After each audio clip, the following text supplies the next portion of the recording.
Bonjour à tous. Je suis ravi d'être devant vous aujourd'hui et que notre village soit représenté parmi ces communes. Donc merci beaucoup pour ce concours, Sonia pour ce dossier et pour tout ce qui a été fait.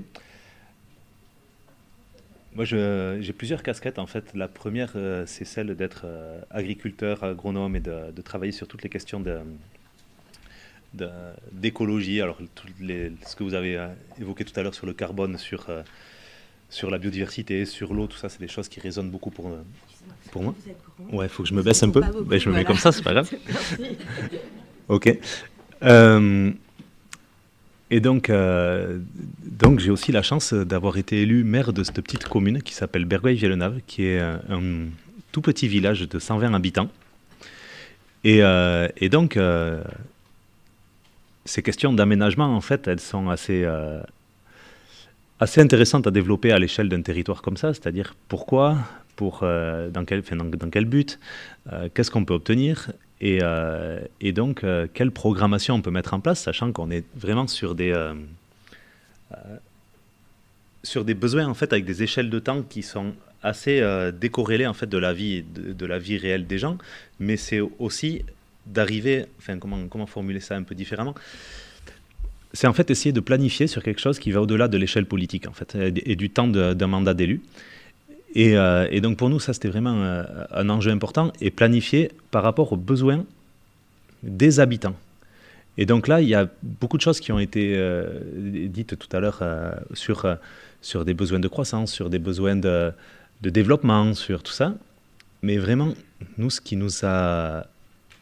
a défini toutes les réflexions autour des projets que l'on est en train de mener, qu'on a commencé à mener, c'est vraiment qu'est-ce que veulent les habitants d'aujourd'hui, et pas ceux de demain. Voilà. Et après, quelle trajectoire on peut donner à ce territoire, à ce village, bien évidemment en prenant en compte tous les enjeux de futur, c'est-à-dire, alors il y a la question de la production alimentaire en territoire rural, elle est assez simple parce qu'il y a des agriculteurs, donc c'est pas vraiment un problème, mais la question c'est comment est-ce qu'on participe à des activités qui vont leur permettre d'être là demain, ou leur ferme d'être transmise. Comment est-ce que les actions que l'on met en place ont un impact positif sur la biodiversité, quels sont les impacts de notre aménagement sur le cycle de l'eau aujourd'hui et sur les trajectoires qu'on pourrait retrouver dans la transition du territoire global. Mais du coup, l'aménagement, c'est ça qui est rigolo, c'est que dans une commune rurale comme ça, c'est pas seulement l'aménagement de béton, voilà, c'est aussi tout ce qui peut être construit, de végétalisation, tout ça. Et ce que je retiendrai aussi, c'est quelque chose qui a été dit qui est hyper important, c'est les questions de température liées à la végétalisation. Et je pense qu'il faut vraiment, enfin, en tant qu'agronome, c'est juste un petit conseil, mais qu'on regarde tous ces aspects-là de manière très très attentive, parce que la végétalisation des villes, c'est vraiment un enjeu de survie de l'agriculture, en fait. Vous n'avez peut-être pas encore compris ça, mais en fait, dès qu'il y a des points chauds, ça fait bouger les nuages et ça éloigne les pluies. Et donc le fait de refroidir les villes rapproche aussi les pluies des sols agricoles. Voilà, donc ça c'est quelque chose de super important. Merci, donc je vais laisser Sonia présenter le projet. Merci.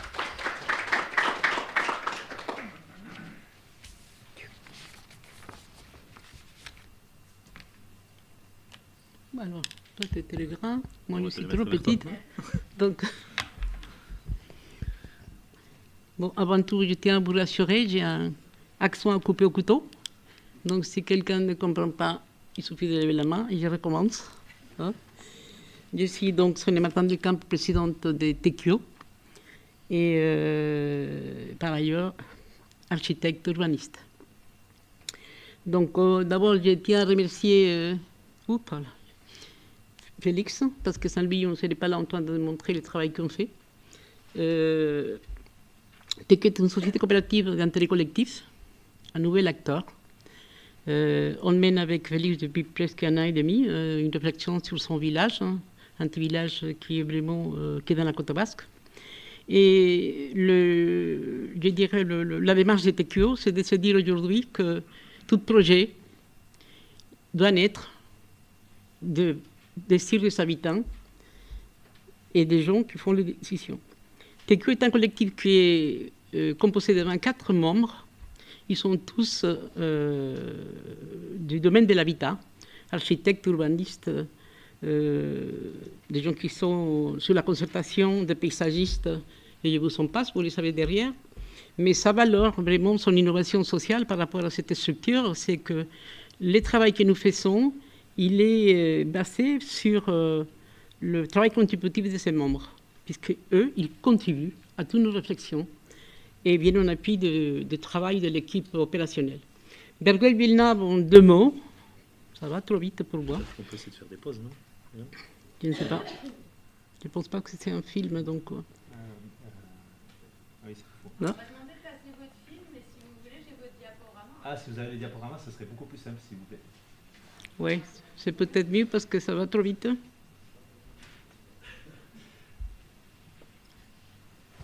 Et en attendant, ce que je peux rajouter, c'est que la complémentarité en fait entre ce qu'on a, enfin, juste pour que vous vous rendiez compte, mais un village de 120 habitants, c'est une secrétaire à tiers-temps, c'est pas d'employé communal, c'est vraiment des conseillers et les élus qui faisons à peu près tout.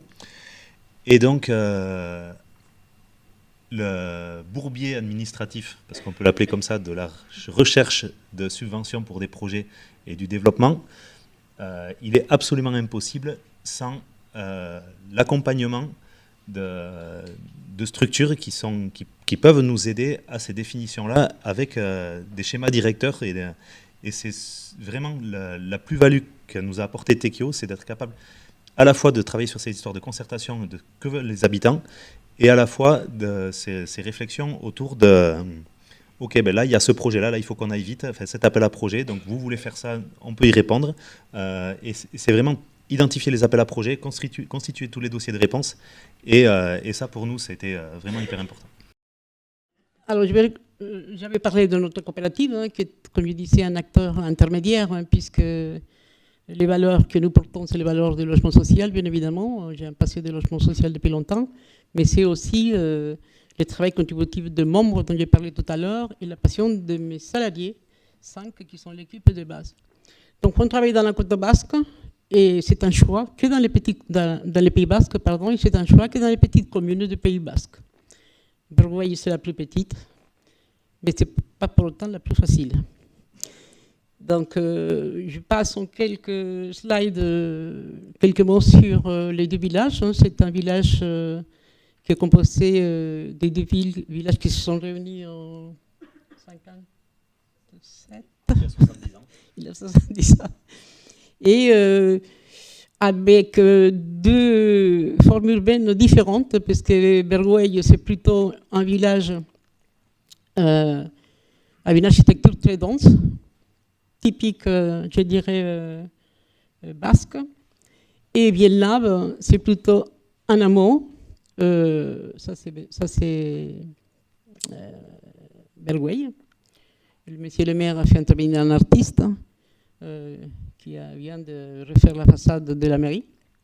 Et Villeneuve, qui est plutôt un hameau où l'activité elle est perceptible de la rue, l'activité agricole, bien évidemment. Je dirais, par rapport à Bergueil, où tout est caché, c'est vraiment une ville plus urbaine. Ça, c'est la rue principale donc, de Villeneuve, qui, comme vous le voyez, nécessite une petite intervention. Alors, c'est quoi la démarche TQO? La démarche TQO, comme je le disais tout à l'heure, elle part du fait que nous pensons que tout projet doit venir du socle, ça doit venir des habitants, mais doit aussi être défini par les élus et par des professionnels. Donc, 3 regards qui sont indispensables pour mener à bien notre travail et pour faire sortir toutes les potentialités qui sont nécessaires. Le premier regard, c'est celui des villageois. Donc, nous avons procédé, je crois, Marine, qui est là-bas, à une 30aine d'entretiens avec les villageois. L'avantage, c'est que 30 entretiens, c'est un quart de la population. Oui, C'est vrai, mais les gens de Vergueil-Villeneuve sont très bavards. Ça nous a pris 3 heures par entretien, hein, contrairement à d'autres petits villages sur lesquels on a déjà travaillé. Des réunions publiques, des expos, des panneaux qu'on a réalisés. Bon, bref, une vraie consultation auprès des villageois. Et pourquoi? Parce qu'il n'y a pas mieux qu'eux pour nous décrire leur village, pour nous parler de leur histoire, pour nous parler de la mémoire collective de ces villages et pour nous dire qu'est-ce qu'ils veulent que ces villages deviennent, qu'est-ce qu'il faut respecter et qu'est-ce qu'il faut développer. Donc c'est du dialogue constant et de la concertation avec eux. On fait ça pourquoi? On fait ça aussi parce que au-delà des entretiens, cela nous permet vraiment de déceler quels sont les points importants à prendre en compte pour les projets que nous devons réaliser ou proposer. Le deuxième regard, bien évidemment, c'est les élus. Parce que c'est avec eux qu'on constate la réalité, c'est eux qui ont les liens avec les institutions, c'est eux qui connaissent les contraintes. Leur métier, en tout cas leur rôle, devient de plus en plus difficile parce qu'on demande à un élu, surtout un élu d'un petit village, qui est comme vous, qui travaille par ailleurs, qui a son travail, de répondre à des questions qui sont de plus en plus complexes dues à la crise que nous traversons, des questions liées au climat, bien évidemment, des questions liées à la biodiversité, des questions liées maintenant à l'urbanisme et notamment aux ZAN, hein, qui vient contraindre leur développement.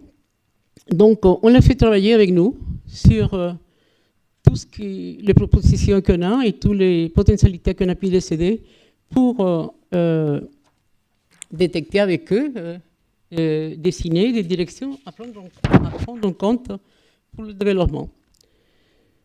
Donc, tous les mots y passent, le conseil municipal, les maires, le secrétaire, les adjoints, etc., etc.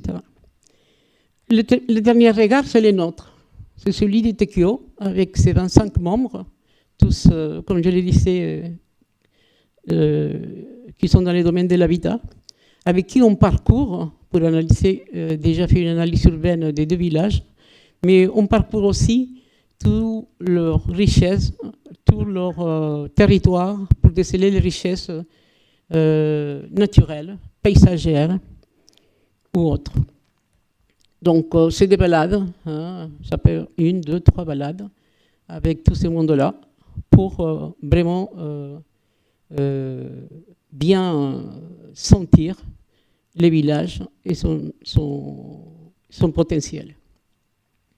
On imagine donc après, avec une compagnie des élus, quelles seraient les réponses à donner par rapport à ça.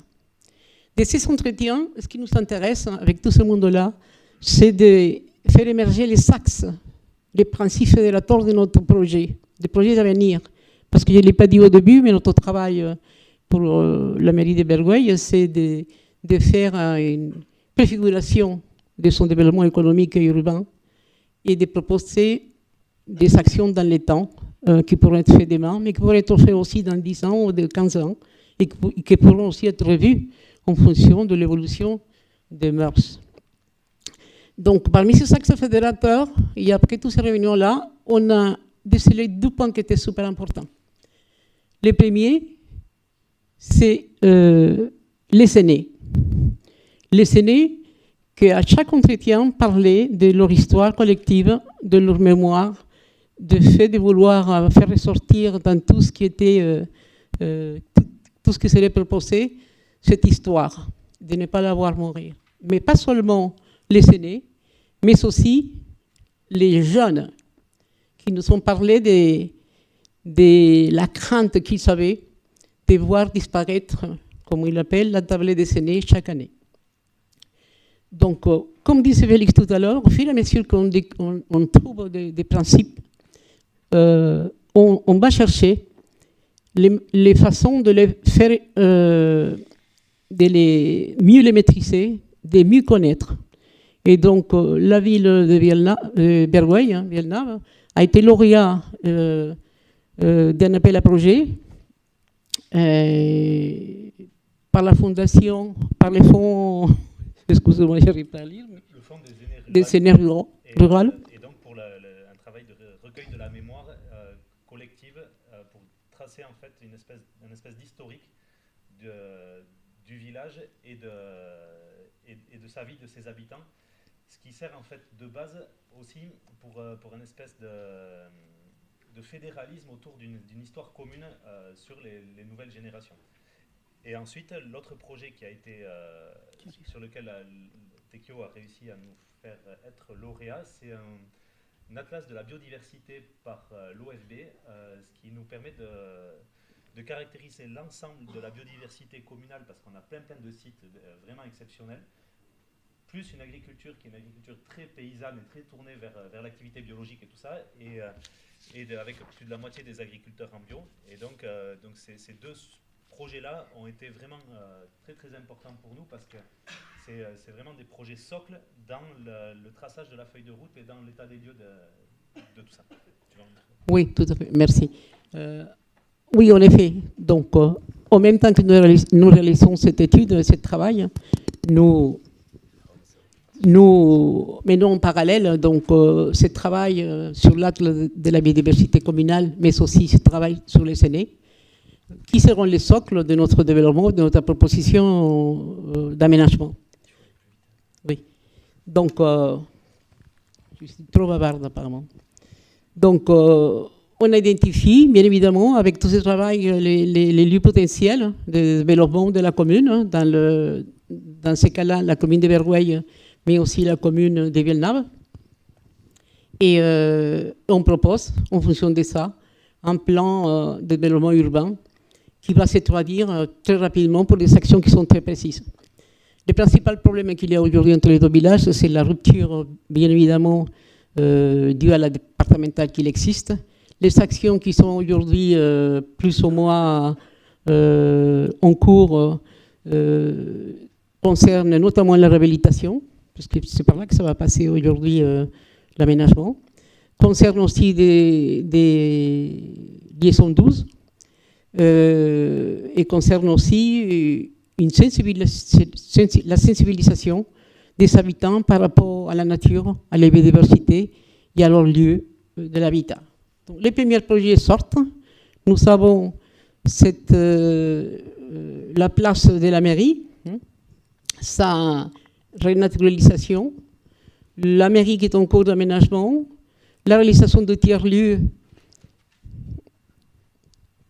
Oui, voilà. La réalisation de tiers-lieux par la transformation de l'ancienne école. Et bien évidemment, comme je l'ai dit avant, la renaturalisation de la place de Bergouaille.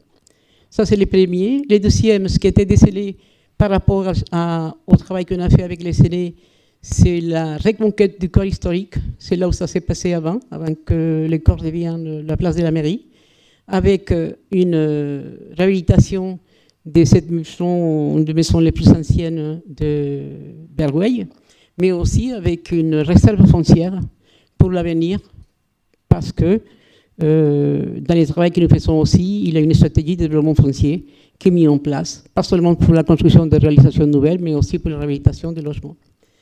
Donc voilà, en ce qui concerne la biodiversité, il y a un projet, donc c'est valoriser cette optique qui est à Bergouaille, et où il existe, donc il y a un moulin du XIVe siècle avec un pont et une église du XIIIe siècle, où nous attendons aujourd'hui les résultats de l'acte de la biodiversité pour savoir comment est-ce qu'on va approcher ces projets et comment est-ce qu'on va les conduire dans le temps.